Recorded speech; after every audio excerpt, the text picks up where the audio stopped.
আজই ডাউনলোড করুন আর এনজয় করুন আপনার পছন্দের শো। আমি এটা ক্লিয়ার যে এর সাথে সম্পত্তির একটা সম্পর্ক রয়েছে। ছোট ছোট ওনার ডান হাঁটুতে একখানা জন্ম দাগ ছিল। দেখ না, সেই জন্ম দাগখানা এখনো আছে কিনা, তাহলে তো সবার সব সন্দেহ মিটে যায়। এই কথাটা আপনি এতক্ষণ কেন বলেননি? তাহলে এত হাঙ্গামাই হতো না। আমি দেখছি। বাবা, আপনার হাঁটুতে একবার দেখতে পারি কোনো জন্ম দাগ আছে কিনা? যা ইচ্ছে কর, যা ইচ্ছে কর, যা ইচ্ছে কর। আমি জানি না মা কেন আমাকে এখানে এনে ফেললেন, কি ইচ্ছে তার, আমি কিচ্ছু জানি না। এক মিনিট।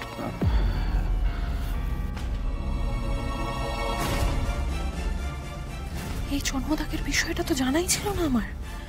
এখন কি করব? যদি জন্মদাগ মিলে যায় তাহলে তো সর্বনাশ হয়ে যাবে।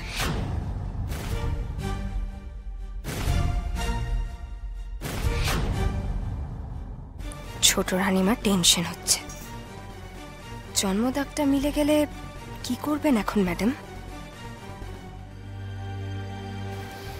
এবার তো ম্যাডামের মুখোশটা পুরোপুরি খুলে যাবে, তাই না ফুলকি? কিন্তু বড় রাজাবাবু সরাসরি কিছু বলছেন না কেন বলো তো? এখন কি করে বলবো যে ওনার পুরনো কোনো কথাই মনে নেই? পাটা এখানে রাখুন।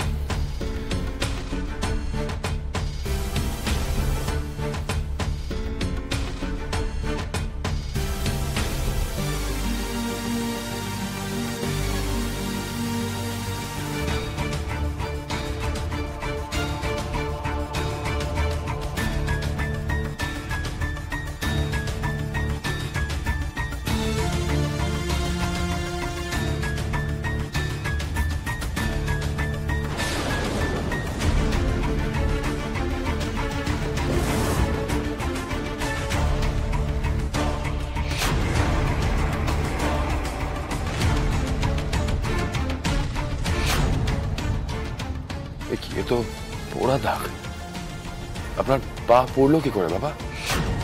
কত কি করেছি, কখন পুড়েছে, কিভাবে পুড়েছে, এসব আমার কিচ্ছু মনে নেই। কিন্তু এখানে তো কোনো জন্মদাগ নেই, এটা তো প্রমাণ হয়ে গেল।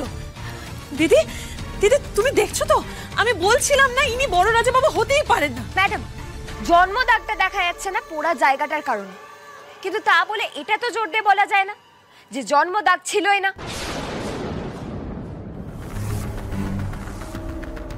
আর বড় মা, তুমি তো নিজে এখানে আছো, তুমি নিজে বিচার করো না। এই মানুষটা এত বছর ধরে এদিক সেদিক ঘুরে বেরিয়েছে, সে 24 বছর আগে যেরকম ছিল সেইভাবে কখনো তোমার সামনে এসে দাঁড়াতে পারে? কখনো পারে না, কখনো না। এক মিনিট জন্মদাগটা না হয় ওই পোড়া চামড়ার জন্য দেখা যাচ্ছে, কিন্তু স্মৃতি, পুরনো কথা নিশ্চয়ই ওনার মনে আছে। আচ্ছা দাদা, আপনি বলুন তো, আপনি ঘুম থেকে উঠেই কি করতেন? মানে যখন আপনি এই বাড়িতে থাকতেন আর কি, তখন? কে কোথায় থাকে, থাকার কি কোনো নির্দিষ্ট জায়গা হয়? আমি তো ঘুরেই বেড়াই গৃহীদের মতন কোনো এক জায়গায় সংসার পেতে। মায়ায় জড়ানো আমাদের কাজ নয় রে মা, কাজ নয়। তুমি তো কোনো কথাই বলতে পারছি না দেখছি। বেশ বেশ বেশ, আপনি অনেক জায়গায় ঘুরেছেন, আপনার চিন্তাধারার পরিবর্তন ঘটতেই পারে, যেরকমটা ফুলকিও দাবি করছে। তাহলে আমি আপনাকে আরেকটা প্রশ্ন করছি, আপনি নিয়মিত একটা বই পড়তেন, কি সেটা? বই? সাধন মন্ত্র জপ করি আমি, আর বই কানে শুনি। আর বিভিন্ন সময়ে আমরা আমাদের শাস্ত্র পাঠ করি। ও পুরনো কথা আমার কিচ্ছু মনে নেই। এই আমি থাকবো, আমি চলে যাবো, অনেক হয়েছে, আমার ছেড়ে দে বাবা, আমায় ছেড়ে দে।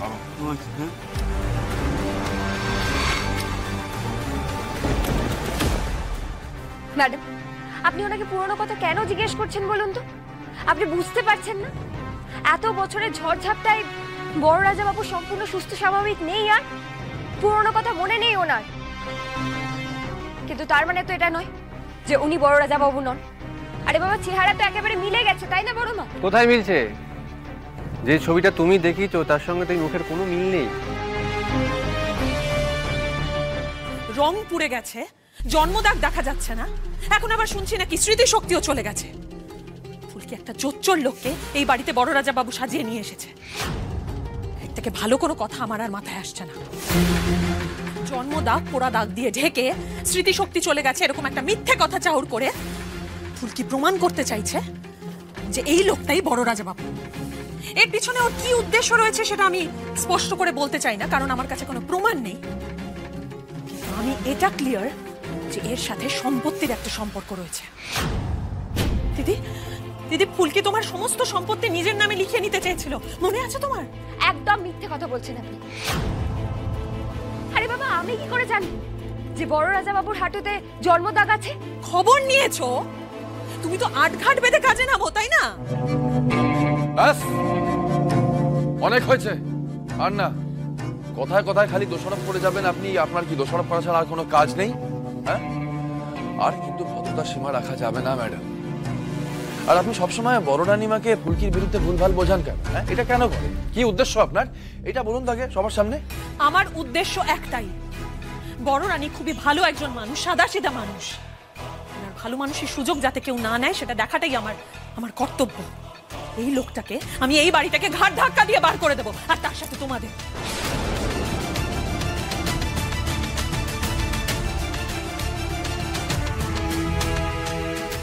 বড় মা, তুমি কিছু বলো।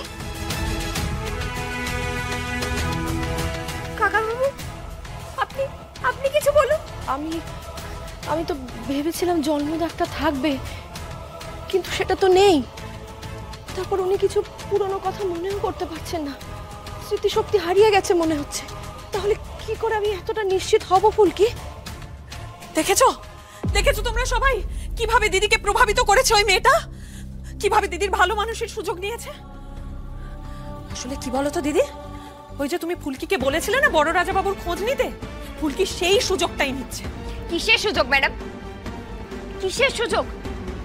আপনি বলছেন যে ওই পোড়া দাগটা আমি করিয়েছি যাতে একজন অচেনা জোচ্চোরকে আমি বড় রাজা বাবু বলে চালাতে পারি। আচ্ছা ম্যাডাম, আমি যদি জন্মদাগের ব্যাপারে জানতাম তাহলে তুমি জন্মদাগটাই করাতাম, তাই না? ফুলকি, কোনো লাভ নেই এখানে তর্ক করে। তোমার কথা এখানে কেউ বুঝবে না ফুলকি। তার চেয়ে আমরা কাজ করি, বাড়ি ফিরি আমরা, আর সঙ্গে করে বড় রাজাবাবুকে নিয়েই বাড়ি ফিরবো। এখানে শুধু শুধু তর্ক করে কোনো লাভ নেই ফুলকি। অন্যায়ের প্রতিবাদ এখানে কেউ করে না। এখানে সবাই শুধু মানুষকে অপমান করতে চায় না। শুধু শুধু অপমানিত হবার তো কোনো মানে হয় না, তাই না? বাবা আসুন, উঠুন। আমি কিন্তু একটা কথা বলে যাচ্ছি, আমি কিন্তু ছাড়বো না, আমি কোর্টে যাব।